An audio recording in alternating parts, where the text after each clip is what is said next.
Daijahao everybody, welcome back. Got a fantastic video lined up for you. Sorry for this impromptu intro. I'm currently laid up with some foot issues and it's raining like crazy, so I'm stuck here on my balcony doing this intro. But I hope you guys do enjoy today's video, so let's get started.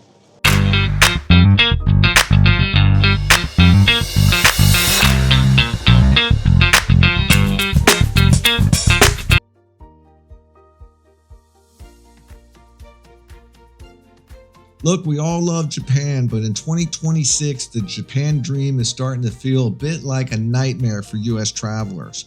Between the new tourist taxes, the dual pricing at restaurants where foreigners pay more, and the sheer over-tourism, people are hitting a breaking point. While everyone's fighting for that photo op in Shibuya, a quiet shift is happening. US travelers are realizing that everything they actually wanted from Japan, the safety, world-class transit, the insane food, and the future meets tradition vibe, is currently sitting 1,300 miles south. And the best part, it's half the price and twice as welcoming. Alright guys, in today's video, we're going to be going over 3 reasons US travelers are skipping Japan for Taiwan. No hype, just the facts of what's going on and why Taiwan is now becoming the place to visit. Let's get started.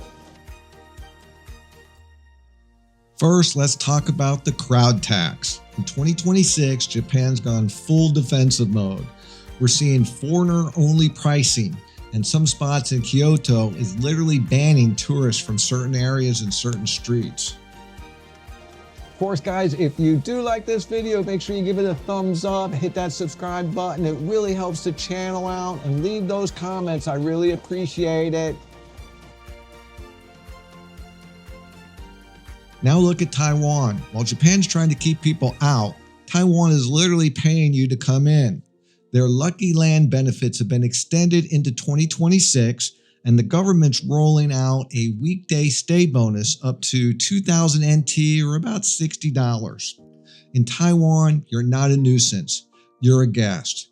You can actually walk through the streets and all the tourist areas without feeling like you're in a mosh pit.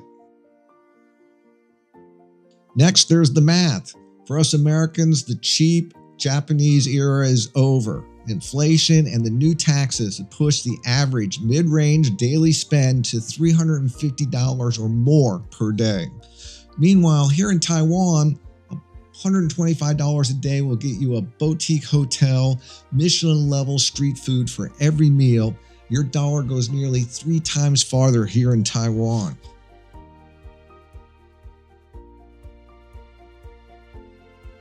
Next point, efficiency is why so many people chose Japan. Taiwan delivers that same without the spectacle. Fast trains, clean station, clear systems, plenty of English, and none of that theme park feeling has crept into parts of Tokyo. The experience here works and it still feels very real.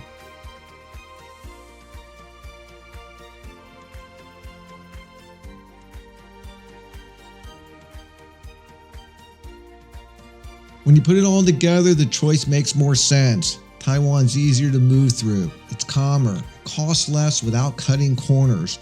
The system works, the food holds up, and the place still feels human.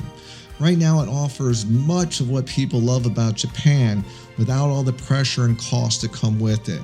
And that's why more US travelers are starting here instead of Japan.